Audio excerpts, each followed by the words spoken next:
Hello, and welcome to the Empowerography Podcast. This is a platform created for women's voices to be heard and a place to share their stories, journeys, and successes with the world for the purpose of helping other women who might be on similar journeys. We are empowering women one episode at a time.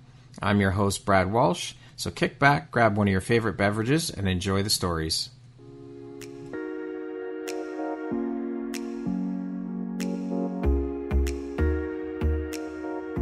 If you're looking for jewelry that makes an impact on your self-care routine and your style, Empowerography would like to offer you a discount code to one of our exclusive partners, Quartz and Canary Jewelry and Wellness Company.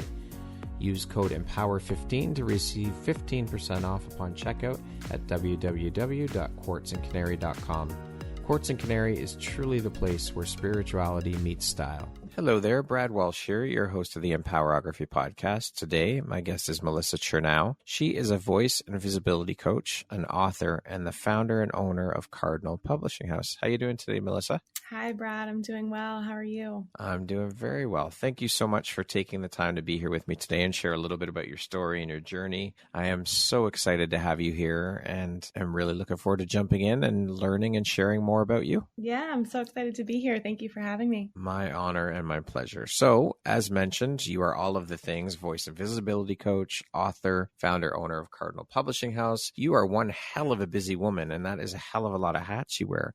And of course, I know you don't wear them all at once, but how important is prioritization and organization to you, and how do you stay on top of things? Yeah, I mean, it really is everything. And I kind of credit my morning routine to helping me stay on track. And so every morning, as I'm just like eating my breakfast and getting ready for the day, I write down 3 gratitudes, 3 themes or words for the day to kind of keep me generally on track. And then my 3 priorities. So the top 3 things that need to happen in the day. And that's what really helps me the most, I think. And you do that as your morning routine? Yeah, awesome. In my journal every morning. I love it.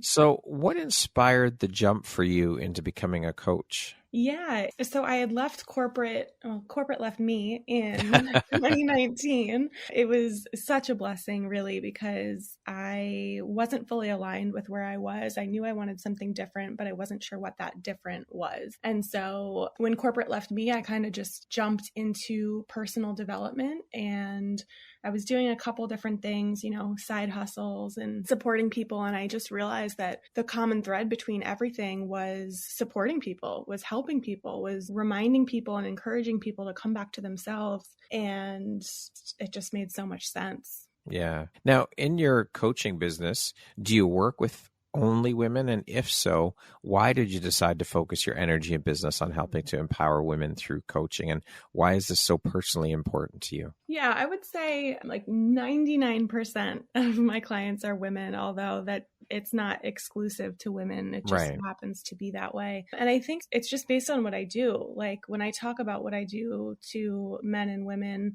women's eyes light up. They're like, wow, yes. And then they have all of these stories to share. Men, it's just kind of like, oh, that's nice. Great. Okay. Right. And so it's like this personal connection that it's just so eye-opening that anytime I talk about what I do, it is the women who are coming forward and talking about this and saying how much it resonates. And it's my personal story as well, feeling like I didn't have a voice or couldn't trust my voice, or, censoring what I wanted to say, biting my tongue. And my greatest hope, my greatest desire was just to feel safe in my body, safe in my environment, to share, to speak my truth, to participate in conversations that were meaningful to me. And so it's, this whole journey has been a very personal journey, but also, of course, reflected in the collective. Absolutely. So what type of person or client is your ideal client? Like what things do you look for in a potential client before deciding to work with them? I think the 2 biggest things are desire for, X, Y, and Z, but to have that desire, and curiosity, right? To be willing to look at themselves and their lives and their relationships with a curious rather than critical eye. And again, the desire to make changes and be exploratory and try new things and all of that. Yeah, because I think the service really kind of speaks for itself, but that desire to be there and to show up and to have the hard conversations is really what... To want to put in the work. Exactly. Yeah. Now, you say that you empower women and entrepreneurs to speak from the heart with confidence and clarity.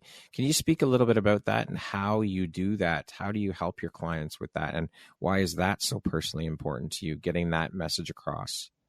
Yeah, I think it comes back to feeling safe in your body to say what you want to say. And so oftentimes I find that we know what we want to say, but based on X, Y, or Z, we don't actually feel comfortable to say the thing. And that could be for a variety of reasons. Like the work is really body-based and listening to the body's cues. What is it telling us? What are the sensations in the body? Where are those sensations present when you notice you're biting your tongue or when you notice your heart is racing a million miles a minute because X, Y, and Z is so important to you, but you don't feel like maybe it's not the best time, maybe it's not the best audience, right? It's like coming back to you. What can you, I don't love the word control, but what do you have agency over and how can you work with your body to move in the direction that you desire to? And so that's where the comfortability comes from. That's where the confidence comes from.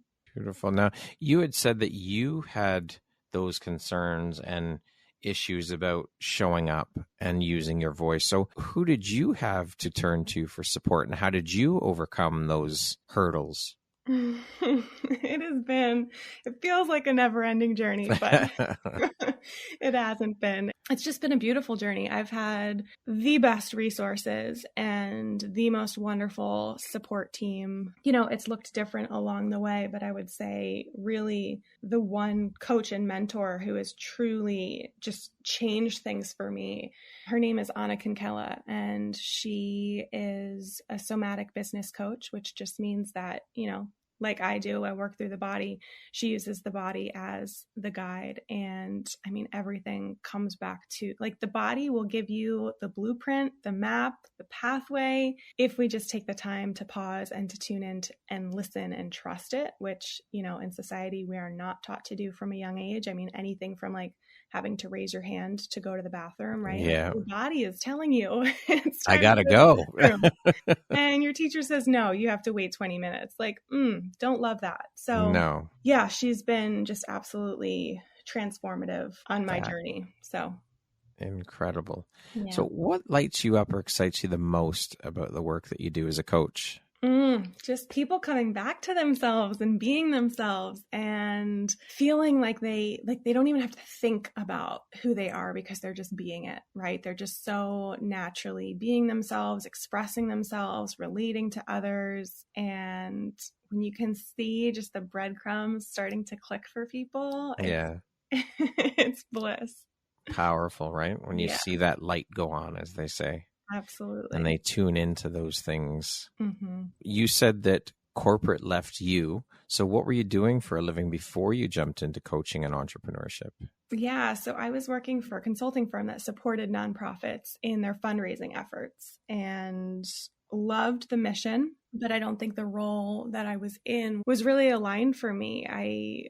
There was just this like creative drive that I wanted something different, something more aligned with me. And, you know, when I was in corporate, that's when I started a yoga teacher training and I started teaching yoga and meditation. I was a fashion consultant working one-on-one with women, right? As another way of expressing yourself through clothing. So it was like, I was trying out all of these different things just as a way of exploring, like, what do I want to do, right? I was young 20s, sky's the limit. I could do anything with the rest of my life. What's it going to be? Not that I need to know everything right now, but like, what is the next best step? So I was just trying a bunch of different things. And then when corporate left me, I just continued to like go all in on that and the personal development stuff. And I started working with a wellness startup that actually supports corporations with their wellness efforts.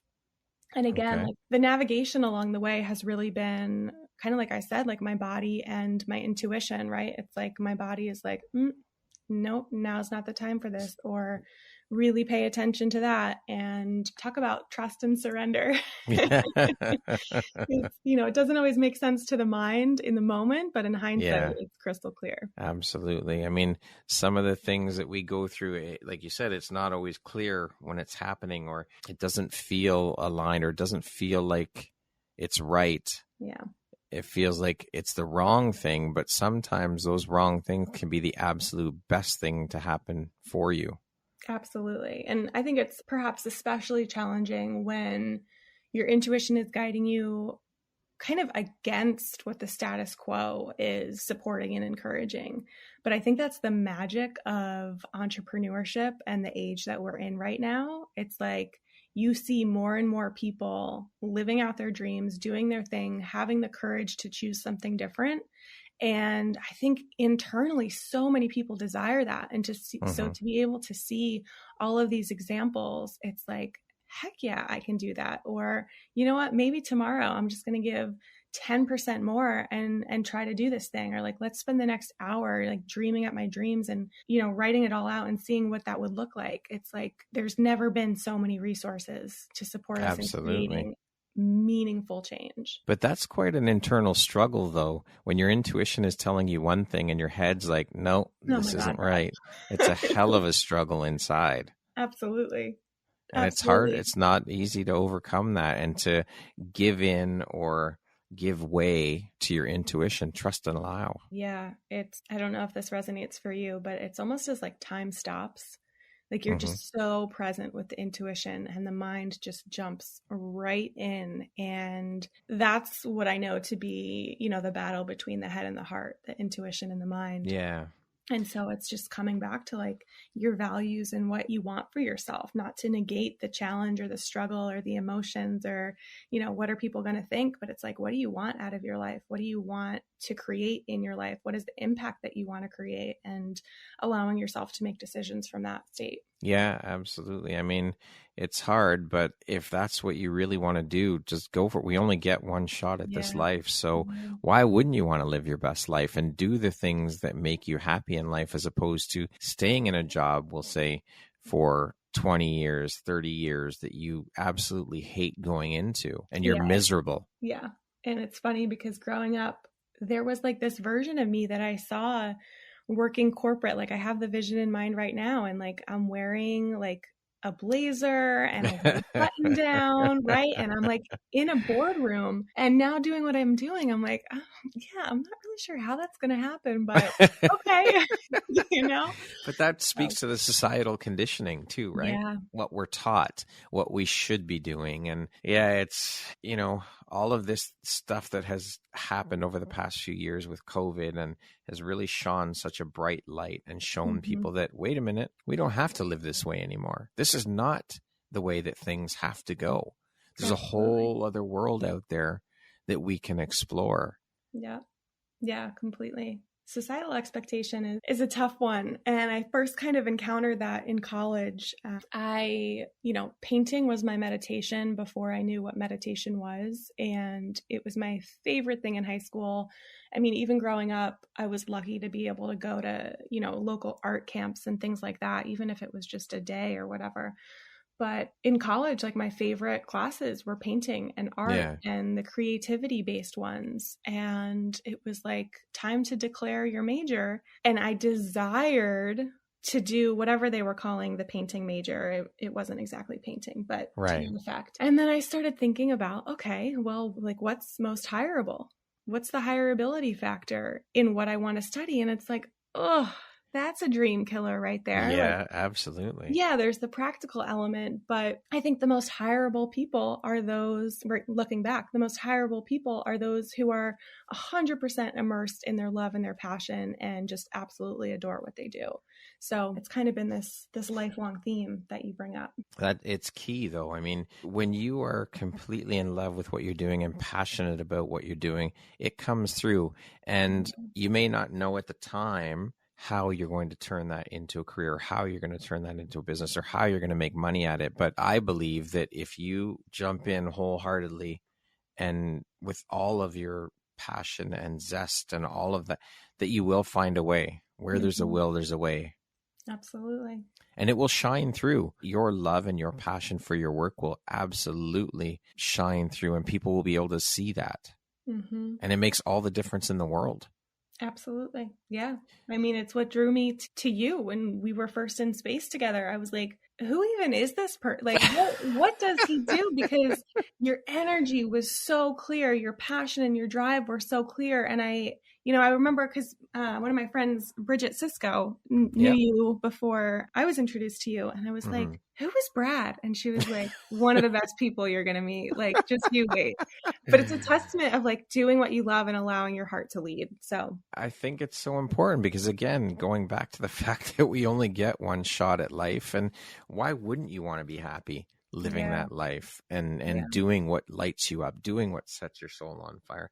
And thank you for those very kind words, by the way, Melissa. That was very nice of you. And I mean, everybody who's part of this community where we all met and connected, everybody is of the same mindset, and everybody just emanates that beauty from the soul, from the heart. Everybody is the same there. And it's so incredible and so powerful to be part of such an amazing community. You're all beautiful. Everyone who's part of this community is just phenomenal. Yeah, thank you. It's truly such a gift. Like I can feel the shift in my heart right now, because that community and those spaces where you are with like-hearted people are exactly what has supported me in getting to be where I am, in career, but also just as a human. And so if you're listening to this and you're doing something that you don't love, or you have that itch to do something else, or this is sparking something within you and you're like, how the heck do I even start? Like, surround yourself with people who have the heart, the drive, the passion, that like-hearted community, right? The people who are willing to leap before the net appears, who have the courage to make the challenging decisions, but the ones that are in integrity with their heart. Like, surround yourself with those people even before you know what you want to be doing. Just know that those people will support you so much. Yeah. Find your cheerleaders, find your tribe. As they say, your vibe attracts your tribe. And when you find that tribe, it is like nothing else you will ever experience, because everyone is there with the same purpose and the same mindset. And that is to help and support and cheer you on. And it's unconditional. Yeah, absolutely. We don't see modeled so much in community. No. But it's there. It is. It is. This part of my journey, I have to say, has been so incredibly beautiful, so incredibly exciting. And all of the amazing souls that I've gotten to meet, like yourself and Bridget and everybody else, it's beyond description. It truly is. All of you are such cheerleaders and advocates for everybody and what they're doing. And that is the key, is having that support, because then you feel unstoppable. Mm-hmm, completely. It's so beautiful. Yeah, it's a gift. It is. It truly is. So I'm curious, what were some of the struggles you might have faced then during that transition out of that societal standard of corporate life into entrepreneurship and your entrepreneurial journey? And how'd you overcome them? I am cracking up right now because it felt like so many things, but I think entrepreneurship is just a fast track, a masterclass in personal development, because I think one of the biggest things was like, I struggled to articulate what I was doing and why I was doing it.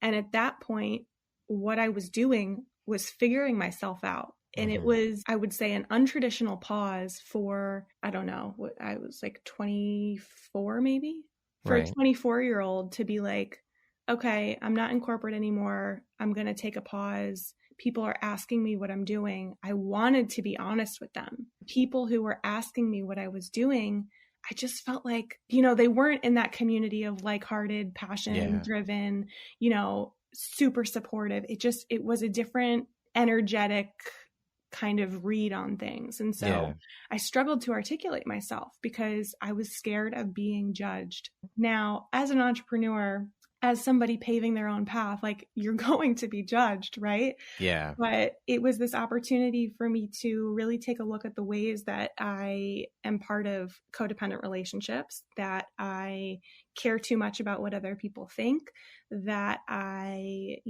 can come to trust myself more. And so the way that I did those things was a lot of trial and error, but a lot of joining spaces where I knew there was something for me there, even if I didn't quite know what it was. But I knew something was there for me, and they stretched me because, there are other people doing in some way what you want to be doing. And again, it comes back to like, how can you participate in those spaces? I love that you use the word stretch, because entrepreneurship stretches you in ways you never thought possible. You're going to use muscles, so to speak, that you never even knew you had. You need to get comfortable with being uncomfortable, for sure, because it is a huge shift. Yeah. But I think the rewards far outweigh everything else. Absolutely. Because it's so incredible. Yeah. So I'm curious then. I mean, we always talk about and hear about the good stuff entrepreneurship brings and the puppy dogs and rainbows and ice cream. We don't often talk about the downsides of it, like of solopreneurship, the loneliness, these struggles that we're talking about right now. We talk about them on a surface level. We don't get into that discuss. Do you find that, or is that just something that I'm? Oh, absolutely. It's like everyone's got their highlight reel. You know what I mean? Yep, absolutely. Oh, there's so much I could say about this. I mean, I think it comes down to actually comfortability with feeling our emotions, and society at large not wanting to recognize sadness or grief. Like, we're not told how to grieve. We're not taught how to do this or what this is like or what it can look like. It's so easy to push away the hard emotions and not want to let people in on that, right? And I think some of that isn't okay, right? Like, I am a really deep integrator. I like time to process. Part of that at the beginning is just me being with myself. But I think we're doing a disservice. I mean, look at mental health right now, right? Yeah. And so I think we naturally tend to like share when we're having a great day or look at all these great things happening in our life. And I think it's just a mirror to entrepreneurship, to social media, to sharing what's going really well in our lives. And somebody that we both know pretty well shares that, you invest in people who you think are better leaders than you are, right? And so then the question becomes, well, if I'm in my shit right now, how are people going to perceive me? And are they going to perceive me as a leader?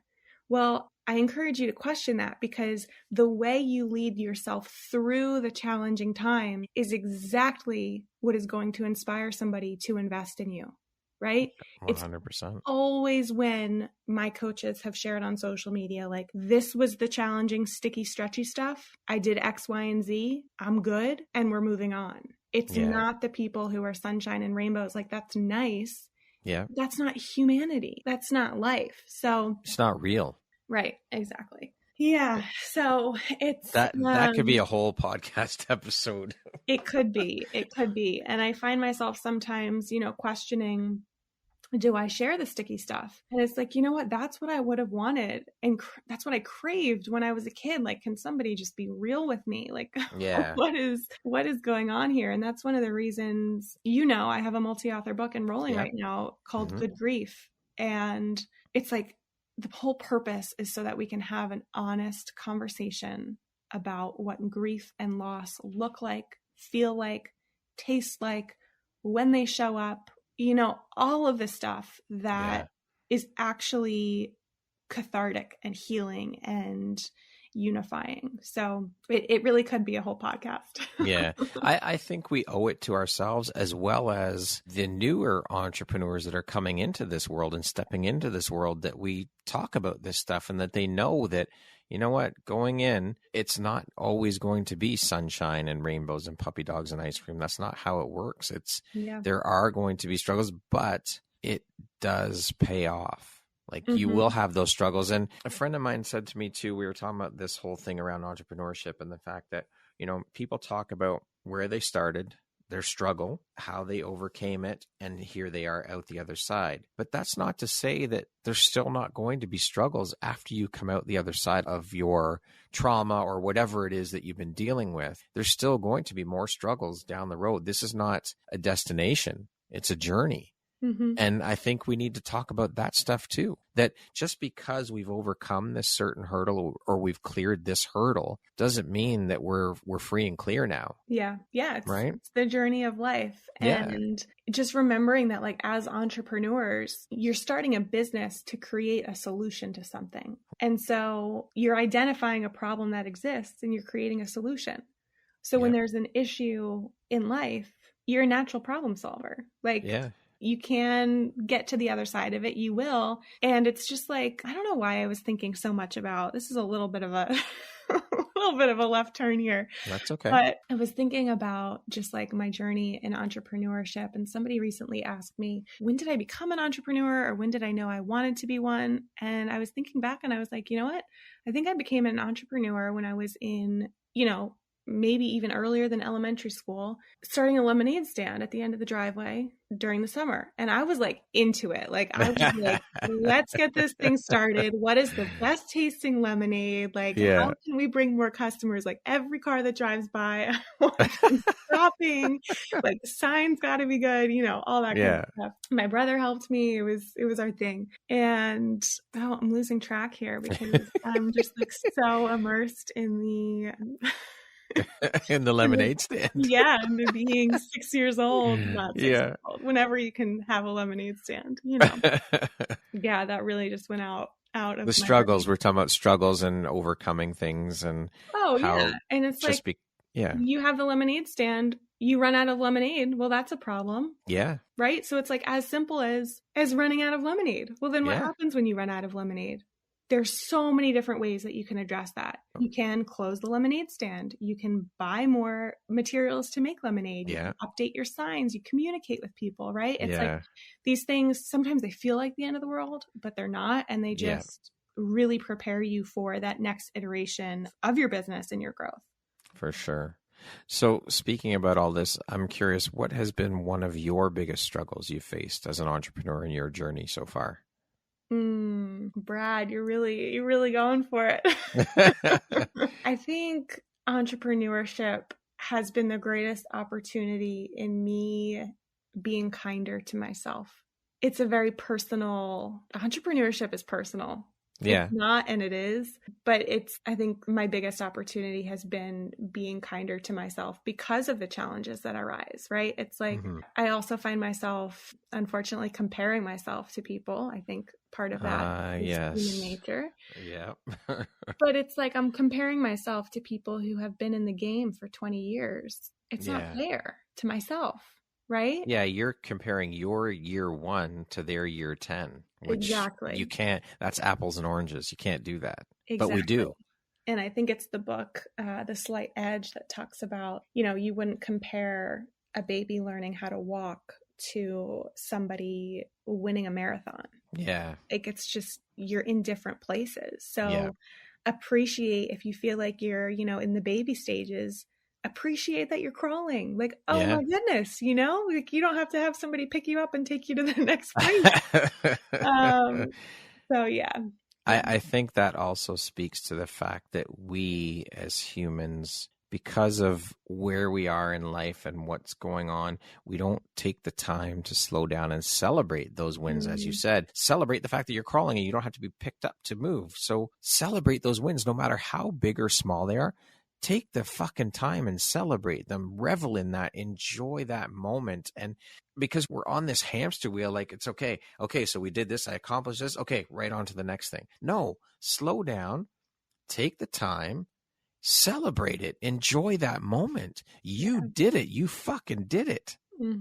So celebrate it. Be proud of yourself. Yeah. And celebrating yourself is not being boastful. And for the longest time, I thought it was, right? Like, always deflecting to other people and their accomplishments and building other people up. It was uncomfortable for me to celebrate myself, but it's so key. It's so key. Like, yeah, you're right. Absolutely. My eyes are closed right now. I'm just trying to it's just, it is the foundation for so many things. We need to shift that way of thinking and stop.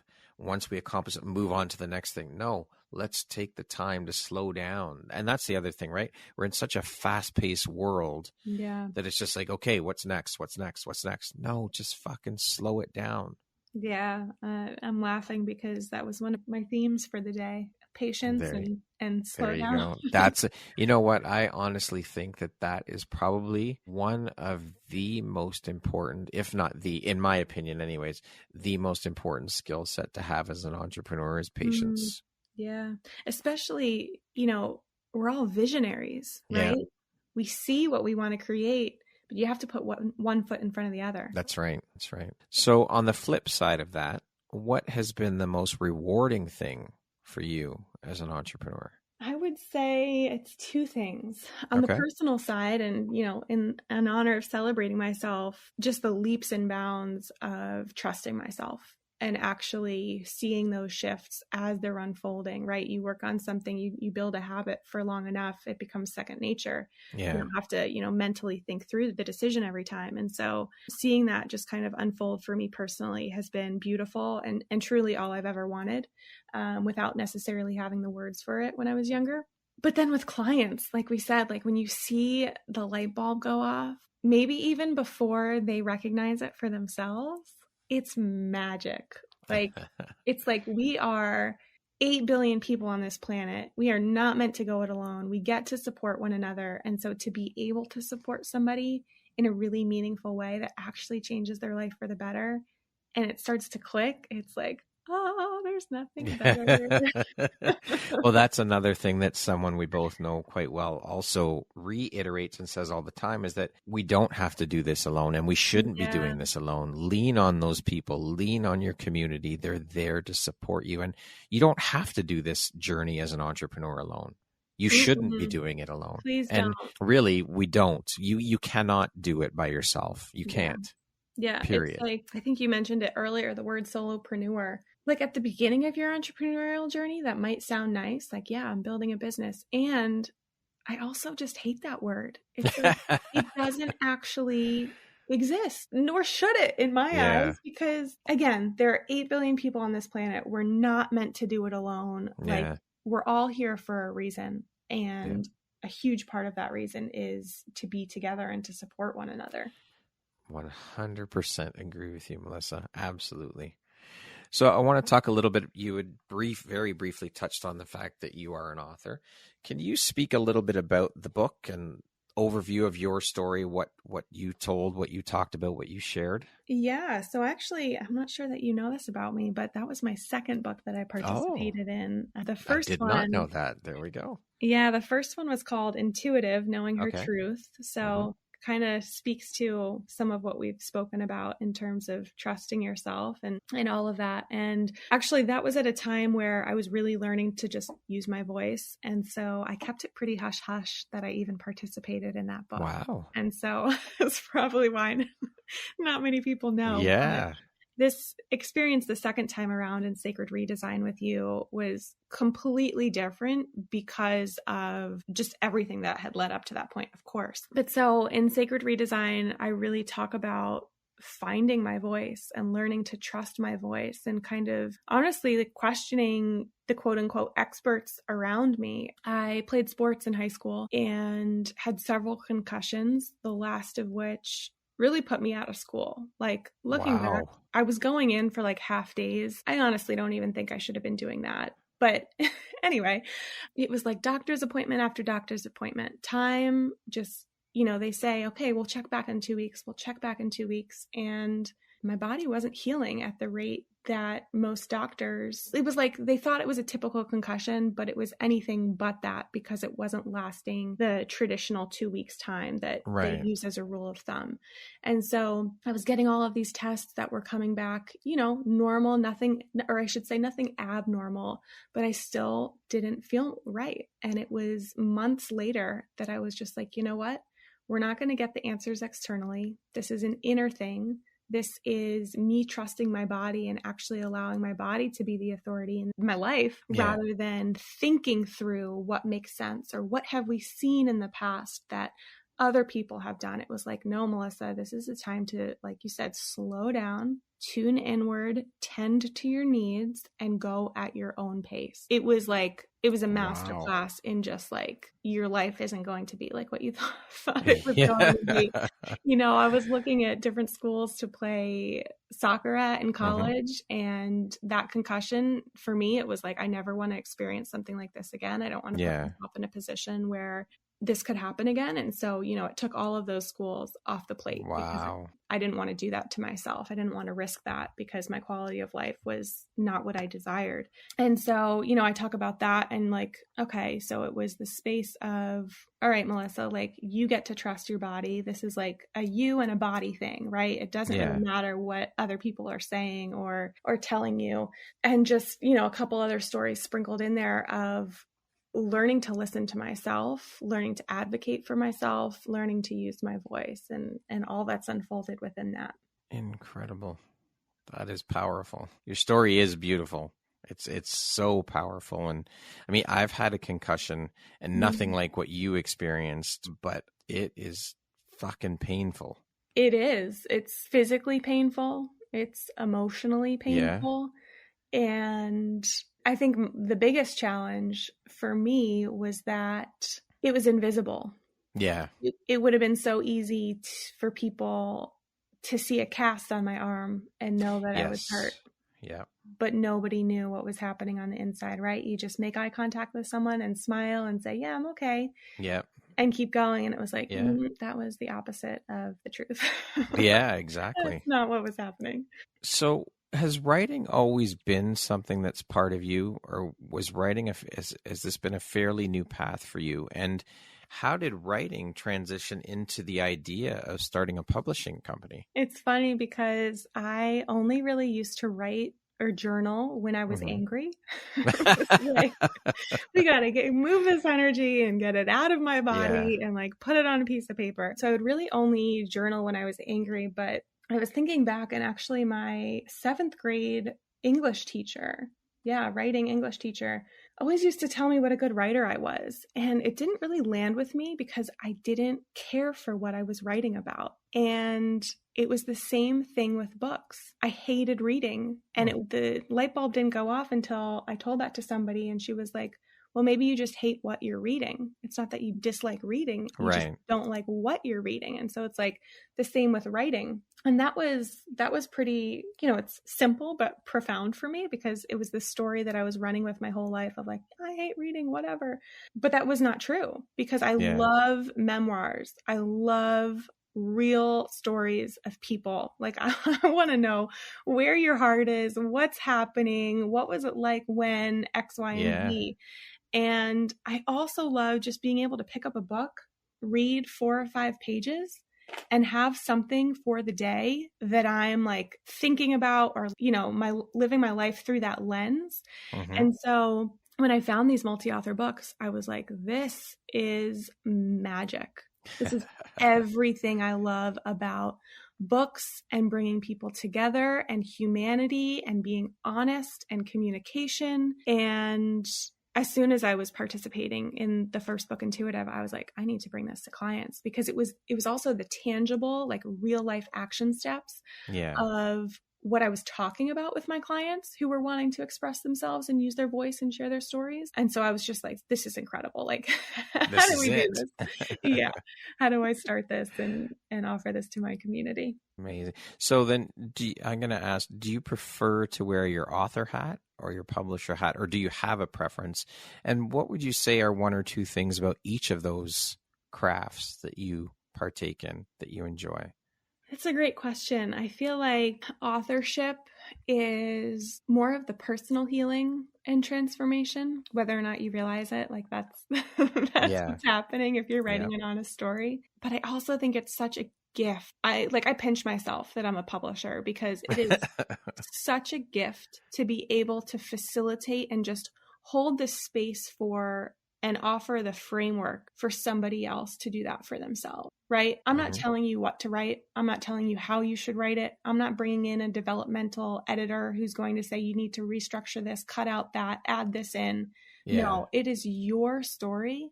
You get to share what you want to share. And there's nothing better than that. Like, I'm like, so it's a little bit different, but being able to just offer that to somebody feels like I'm just so humbled by it.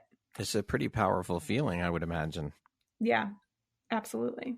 I mean, even you offering the space for your guests to come on and share their stories and talk about their lives and their passions and all of that, I could imagine it could be similar to that. Yeah, it is incredible to be able to provide that vehicle for women to share their stories and put them out there into the world so that they can inspire and help others through their stories. It's an absolutely incredible feeling. To me, there aren't enough words in the English language to describe how powerful that is, and to be able to provide that opportunity for another person. This just goes back to what you and I have said many times throughout this, is that that's what it's about, is supporting one another and being here to help one another and give back in that way. And that's exactly what this is. You're doing it just through you're using a different vehicle. Right. The end result is the same, but you're just using a different vehicle. Yeah, that's beautiful. That's exactly it. So when did you start your publishing company, Melissa? I started Cardinal Publishing House in November of 2021. And so how did you come up with the name for that? It's two-pronged.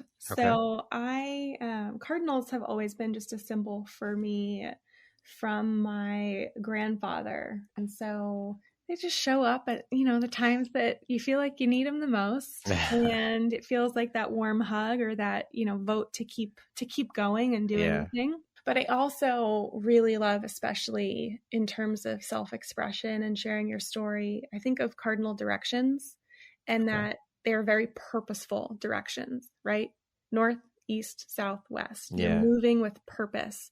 You're sharing your story with purpose, with direction. And it's just very intentional, right? Like you live your life intentionally. And those are the people who are really drawn to this space in particular. So I love that. That is beautiful on both sides. Yeah, thank you. I think, it was pretty clear that that was going to be. It just came to you and that's it. Yeah. This is what it is. Yeah, exactly. So what would you say then is one of the biggest struggles you face running a publishing house? I mean, aside from the personal, things that we go through as entrepreneurs, like my greatest desire for other people is to bet on themselves. Like, I just want you to go all in, like taste what it's like to put 2 feet in and just go for it. And I talk to a lot of people who want to share their story and desire to be published authors, but say they're not ready yet, or want to take, X, Y, and Z writing class before they publish something. And I understand it on one end, but it also just kind of breaks my heart. And so it's not, it's not a struggle, but it's just like, I desire so much for you. And I know that those things happen. Like when you share your desire to become a published author, well, how does that happen? You choose to become a published author, right? It's not, there's somebody who says like ready is a lie. We're never ready for the things that we desire, but we also are always ready for what we receive. And so if it's your desire, it's your dream, and you have the opportunity and it feels right in your body, right? If you want to be an author and your body says not now, okay, that's great. I trust you. I love that you're following your body. And there are certain people you can just feel it.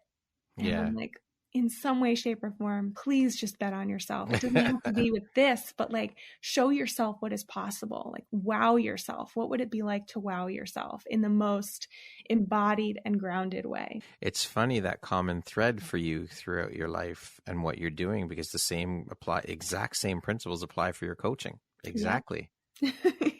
Right? It's so powerful, that common thread. And you're right. Just fucking go all in. When you see that light bulb, it's like, just do it. You got it. You have to do this for yourself. You have to.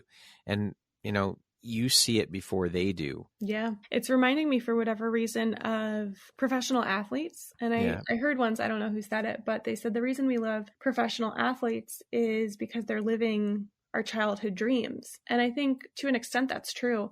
But I also think it's because they go for it, right? In every play, they're giving 110%. They're not holding back. And I think it's that part of like we see that within ourselves. We want that within ourselves. Yeah. You see somebody else living it out. And that's why, we're leaning forward on the edge of our seat, or maybe you're sitting back in your chair, Yeah.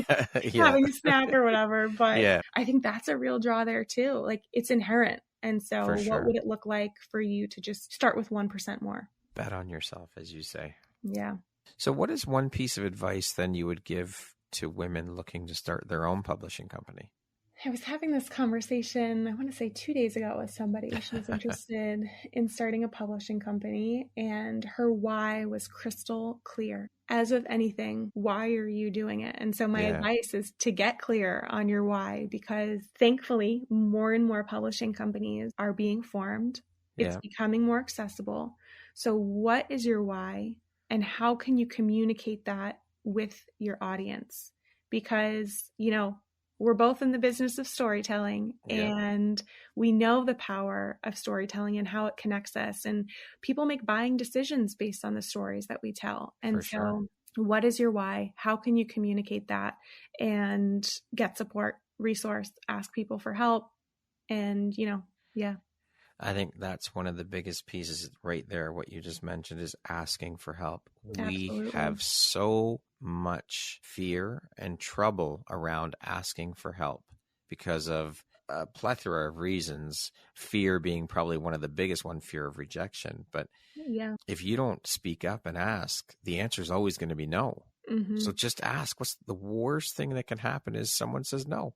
And also, I think that we have to look at the fact that just because someone says no doesn't mean that's a permanent no. It's just a no, not right now. Yeah. So and that's okay. Mm-hmm. Right? It's, man. You could go off on so many different tangents. I know. Melissa, what drives, motivates, and inspires you to keep going and to keep pushing and excelling at all that you do? A couple things. An inner drive, like it won't take a nap, like it doesn't give me a moment to be complacent, which I love. But I think my faith, like I don't even know how to say it beyond that, but just from a very young age, I've always had faith in something, like in a better world, faith in myself, faith that things work out. And so couple that with the drive and the determination to just do it. It's like, I may not be moving like, tortoise in the hare. I may not be moving at the hare's pace, but I am putting one foot in front of the other every day and just doing my best. I don't want this to be morbid or anything, but when I'm old and looking back on my life, I want to know that I went for it, that I put 2 feet in, that I did the best that I can, that I didn't settle, that, all of these things that I'm good with myself. Because when you have an intuitive nudge or you have this vision within you and you sleep on it, like, that breaks my heart. Yeah. So I just refuse to do that to myself. Don't they say that one of the biggest regrets that most people have, they did some kind of study or something along those lines where they interviewed people and they talked about this, and one of the biggest regrets that people have when they're on their last days or on their last legs or whatever you want to call it is that they didn't do the things that they wanted to do, right? Yeah. I don't want that to be me. Yeah, exactly. Yeah. Melissa, what do you think your unique skill set or superpower is that's helped you become successful? I care. I lead with my heart, and I'm not afraid to feel what is present. That last one took me a little while, but it's my nature. And I think business needs more heart. For sure. And that's what I'm here to do. Love it. Speaking of success, how do you define the word success? What does that word mean to you? Am I good with me? Am I good with what I'm doing, with who I am, with how I treat people? Am I good with me? That's it. I love it. Yeah. Am I good with me? What would you say is one of the most important things you've learned in your life? And what was your life like before you learned it? What was your life like after you learned it? What's coming to mind is just being kinder to people. I think, that's our true nature in a lot of ways. Like, it's cliche, but you never know what somebody is going through. Mm-hmm. And, even just on Instagram the other day, I follow somebody who is really into wellness and, her skin is glowing. She is vibrant. She is alive. Like, her energy on social media is just different than everybody else's because she's so clear in who she is and what she does. And she shared that, she had cancer last year and nobody knew that, right? She was going through that with herself and her family. And so I don't know that, it's a before and an after type thing for me. Right. But there's always opportunity to be kinder and share more of your heart. For sure. What was a turning point in your life and how did that affect you? A few turning points. I think just mentioning earlier, the concussion was probably the first kind of like wake up call that life can be different. And actually just saying it like that, I had a teacher in high school, shout out to Mr. Carrero, who just changed my life and the lives of so many other students. I was just getting coffee with a friend. She's like 5 years younger than I am. So we didn't overlap in school, but we've become friends since. And we were getting coffee a few weeks ago. And she was talking about this teacher that she had in high school and just going on and on about the impact this person has made on her life. And I was like, is it Mr. Carrero? And she was like, yeah, how'd you know? I was like, because that's the person that he is. And the gift that he offered all of us is that he listened. He cared about you as a human being. And I remember he saw me at one of my, just like I wasn't mentally in a great space. And, we were having some sort of conversation. I want to say it was marketing class or something like that.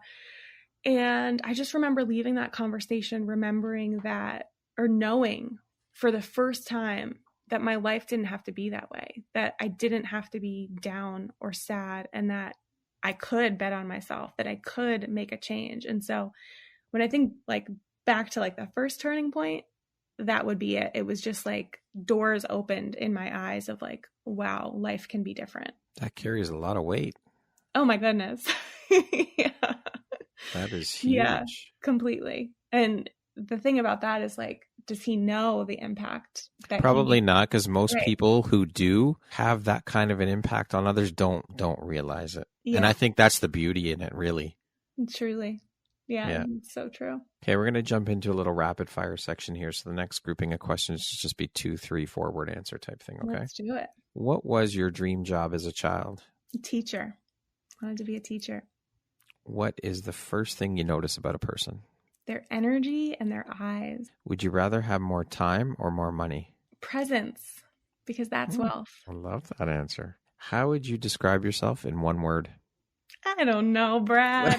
I don't know. I think just these elements of like being heart-centered and genuine and curious. Authentic. And I just want to be a warm space for people to know that they're welcome however they are. If you could teach the world one thing, what would that one thing be? Trust yourself. What's one thing you want but cannot buy with money? Time with really any of my grandparents who are all passed now, but specifically one. She passed when I was in 4th grade, and I would love just like time with her. If you were writing your autobiography, what would the title be? I may or may not be writing it right now, and I cannot share the title with you at this point. All right. No problem. That concludes our rapid fire section. Now back to our regularly scheduled program. What does the word empowerment mean to you, Melissa? It's an interesting word because I really just think it comes back to being yourself, like the confidence to be yourself. Because when you're yourself, you make the decisions that are most meaningful. You make the courageous decisions and you allow yourself to live the life that you desire. Well said. What is your why? Every time somebody asks me this, I immediately get a visual, which is, you're driving in the summer, windows down, sun is shining, radio, favorite song is on. You turn it up, you're having a great time, and you are belting your heart out. You are just singing and enjoying life. And it's like that feeling in your body right there. If you could bottle that up, like that is bliss to me. And so my why, my desire is that you feel even an ounce of that safety and that joy and inhibition in any conversation that you have, in any opportunity that you have to share your voice, because we have voices for a reason. They are so valuable. They move people's hearts, their minds. They have impact and a ripple effect that we don't even know, right? Just like that teacher. Yeah. Just like that, right? Like we don't even know. And so when we can allow ourselves to use our voices, again, in a grounded and heart-centered space, the world literally changes before our eyes. That's beautiful. I love that vision. I love it. If you had the opportunity to sit down and have a 1-hour conversation with one woman, any woman in the world, who would it be and why? I'm going again with nostalgia, and I'm going to say my grandmother. There were a lot of, time was cut short. She was fun and fiery, and I remember we visited her. So she passed when I was in 4th grade. So 2nd or 3rd grade, I visited her, and she passed. I was in 1st grade, so even younger than that. And one of the only memories I really have was, we visited her, and she gave my sister and I a gift that we, opened in front of the family. And then she called me and my sister into, the back room, and she was like, I have something else for you. And I was like, ooh. And she gave us chocolate bars, and she was like, don't tell your parents. Right? And so it was just like that fun spirited, that's what grandparents do, right? Yeah, exactly. And grandparents are just absolute treasures. So they are. Definitely Grandma Belle. Awesome. What a beautiful story. Thank you for sharing that. Thank you. What is an unexpected blessing or occurrence in your life that you're grateful for? Losing that corporate job comes to mind. When corporate left you.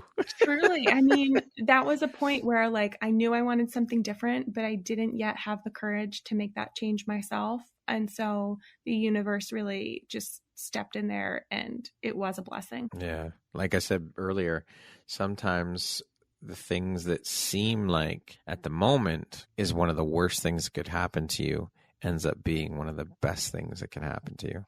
Yeah. You just don't see it. Right. And at that time, I was actually grateful, right? There was a part that was like, oh shit. There was a part of me that was like, wow. I knew it in the moment that it was a blessing, but my challenge again comes back to articulating it and being good with it in front of other people. I felt like I was more so managing other people's sadness and shock and wait, what are you going to do now? And I was like, this is the beginning of everything. You were screaming with happiness inside. You just wait and see, this is really the start of it all. I got this. Yeah. If you could go back and give your younger self one piece of advice, what would that piece of advice be? I mean, so many things, but probably say one loving, kind thing to yourself every day and actually mean it, actually feel it. That's huge. And that's tough for a lot of people. Yeah. It's, it can be uncomfortable, right? Just celebrating yourself can be uncomfortable when you first start, but it's you're living in your body. You're living with yourself for the rest of your life. The least you can do is be kind to yourself. The most you can do is be kind to yourself. It is the most important relationship you will ever have in your life, that relationship with yourself. Absolutely. Lastly, if you were to deliver your last 30-second speech to the world, your corner of the world, your people, your tribe, what would that last 30 seconds sound like? What words of wisdom would you impart? I think actually there would be an element of singing together.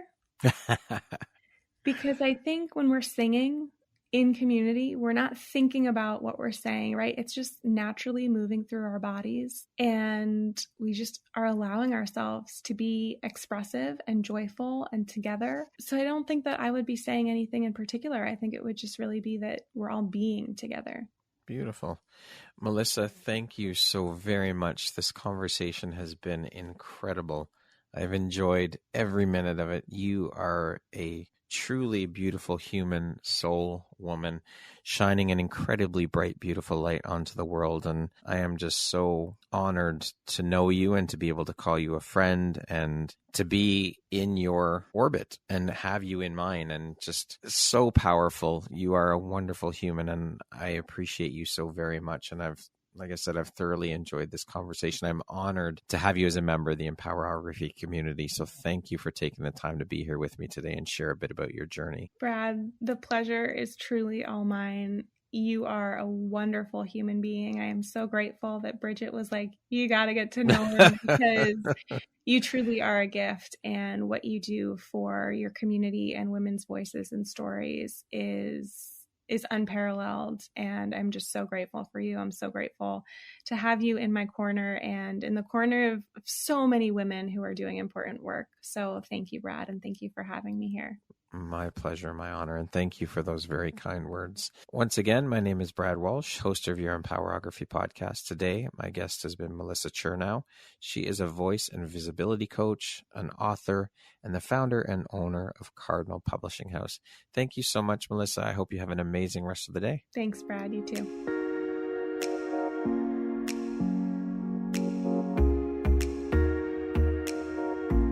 Thank you very much for listening to this podcast. If you haven't yet, please be sure to subscribe, rate, review, and share with all your friends. You can find me at viseuphoria.ca and follow me on Instagram at Empowerography Podcast and on Facebook at Empowerography. Please join me next time for another inspirational story from yet another amazing woman.